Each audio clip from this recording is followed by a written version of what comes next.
안녕하세요. Let's Speak Korean의 안정현입니다. Christine, Scott, 안녕하세요.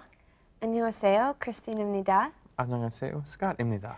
Let's start with a quiz today on how much you know about Korea. Oh, I really don't like quizzes. Oh, it won't be that bad, I promise. Okay. Christine, name 3 Korean cities. Oh, that's easy. Seoul, Busan, and Incheon. Have you been to Busan and Incheon? Actually, yes, I have. I taught in Incheon for 4 months, and I visited a friend once in Busan. You liked it? Yeah, I really like Busan. Good. This time, Scott, name 3 mountains in Korea. Okay. Soraksan, Halasan, and Kumgansan. Kumgangsan. Have you been to all of them? Well, Kumgansan is in North Korea, so not yet. Right. Do you know anything about Kumgangsan, Scott? Yeah, I heard one thing about it. It's Kumgangsando Shikhugyang. You gotta wait. Right? Yeah, exactly. What you does gotta, that mean? Even the beauty of that mountain waits for eating. Right, okay. Well, and Kumgangsan is also known for having a different name for each season, Yeah, too. I'd heard about that before. Okay, getting back to our quiz, I have one more question. Now, if you know the answers, the first person to call out the name and answer me wins. Okay? Okay. Oh, I think I'm at a disadvantage here. I No, don't you're know. not. You're not. Okay, listen first, okay? Okay. Name 3 Korean singers. Oh, Scott. Christine. Oh, ladies first. Okay. All right. All right, Christine. Okay, the Juju Club Uh-huh. and HOT Right. and Cool. Pretty recent band. Yes, that's right. You are cool. Oh, Just knowing that. I'm yeah, impressed. right. What about you, Scott? Well, there's a heavy metal group Crash, and then there is singer Kim Gun-mo, and then there is one more, Cho Young-pil. 조용필? Cho Young-pil. You're into that sort of music? I just heard of him. Oh, okay. Oh, anyway, you two scored exactly the same today. We have a tie. Okay. Too bad I was going to give a present to the winner. Oh, Now let's get yeah. started. How about a review of what we studied last time? Okay. 고기를 먹어봐도 될까요? 네, 먹어 보십시오. Good. And what did we talk about, Scott? It was verb stem and 어보다 and 아보다. And that meant? To try and do To something. try to do something. Good. Now, how about we take a look at what's coming up next to see what today's lesson is about? Hi, I'm Sue Richardson. I'm here at another historical landmark in Seoul. As they have in the West, here in Korea they have parks built in memorial for people who have died for their country. I'm here at a park called Sayukshin, where 6 people died for their king in the Joseon dynasty. They also have a tomb here. You want to see what a Korean tomb looks like? Come on, let's go.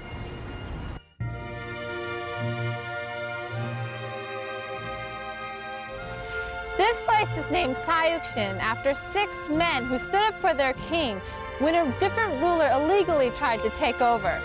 It's located on the side of a hill next to the Han River. 올라가면 한강이 보일까요? 올라가면 한강이 보일까요? 네, 한강이 보일 거예요.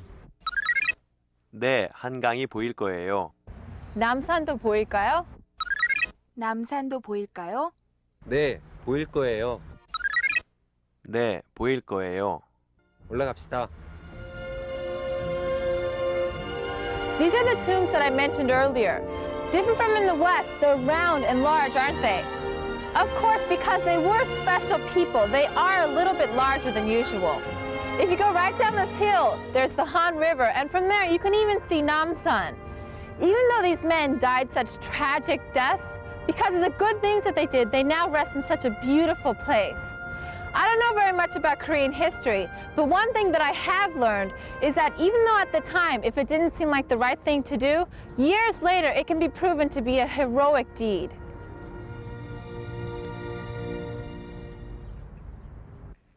Sue went to the Sayukshinmyo Park today. As you saw, the place is a cemetery for the people who were loyal servants to their kings. Now, Christine, are there any famous tourist attractions in Canada that are also cemeteries? Yes, there are. I'm sure there's a few scattered throughout Canada.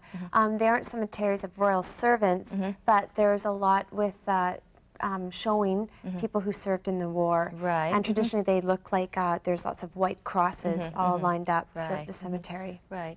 Now, Korean graves are shaped like a round hill. You know that, Scott? What are the ones in the West like? Well, like Christine said, white crosses kind of in a field or flat with a big headstone. Right. Okay, let's get started. Where did you hear the Let's Speak Korean sound? 올라가면 한강이 보일까요? And the answer to that was, Scott? 네, 한강이 보일 거예요. And 남산도 보일까요? 네, 보일 거예요 are similar expressions, right? Then, Scott, what do you think we'll be talking about today? Seems like it's noun, 을, and then 거예요, Oh, it's not actually, it's not noun, it's verb. verb. Plus Okay. 을 거예요. 올 거예요. Okay. Good. Today we'll be talking about verb stem plus 을까요, which means does it seem like?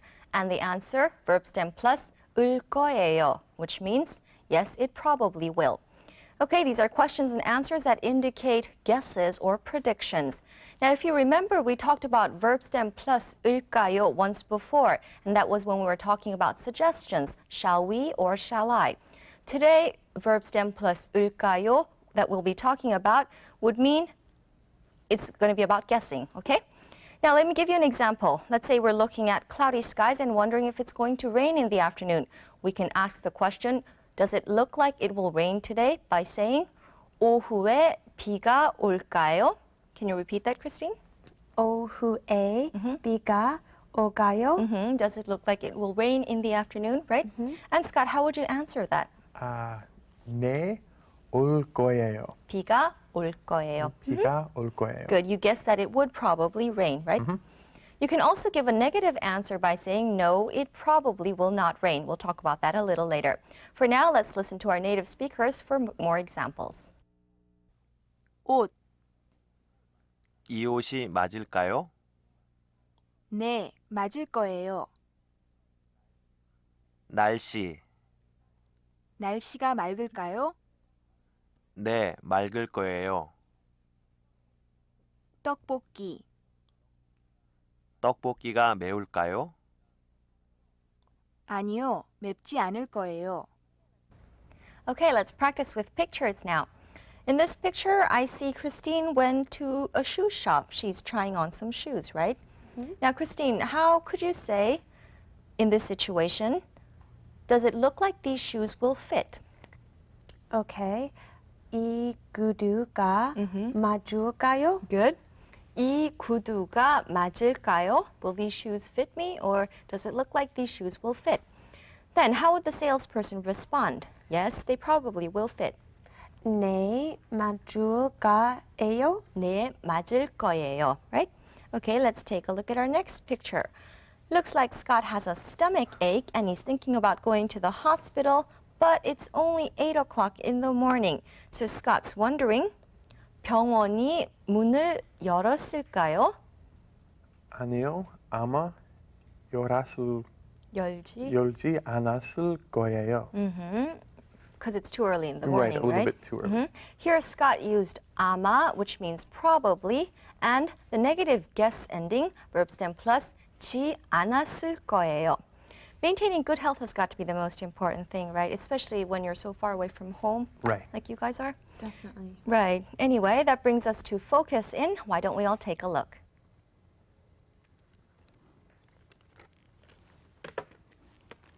어머니가 이 선물을 좋아하실까요? 네, 좋아하실 거예요. 어머니가 집에 계실까요? 아니요, 집에 안 계실 거예요.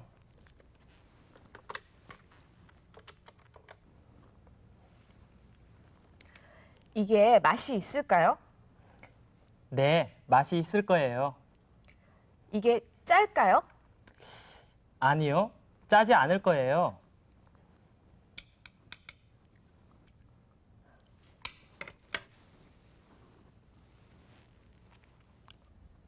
Now, just to make things a little more complicated for you, we're going to talk about another usage of verb stem plus 을 거예요.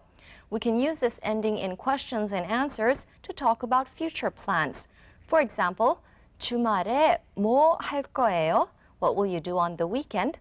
영화를 보러 갈 거예요. I will go see a movie. Then Christine, answer me in Korean.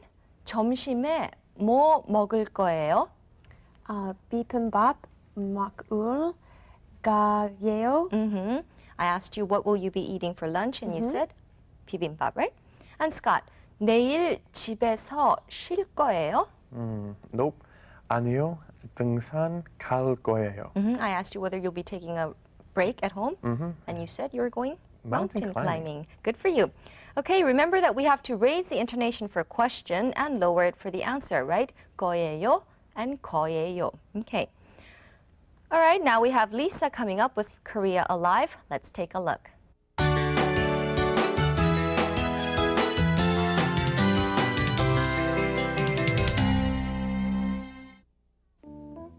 Hi, I'm Lisa.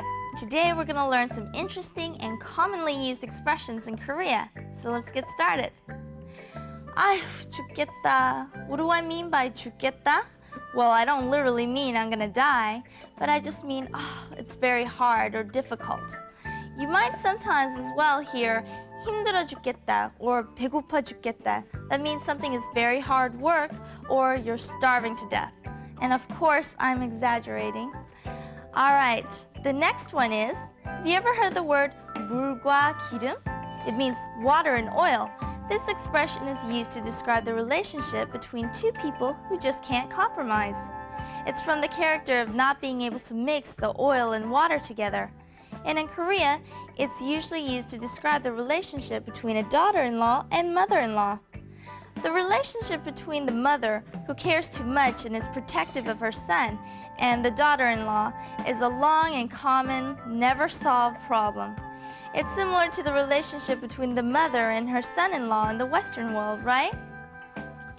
Also, have you ever heard the expression 깨가 쏟아진다? It's used to refer to a newlywed couple.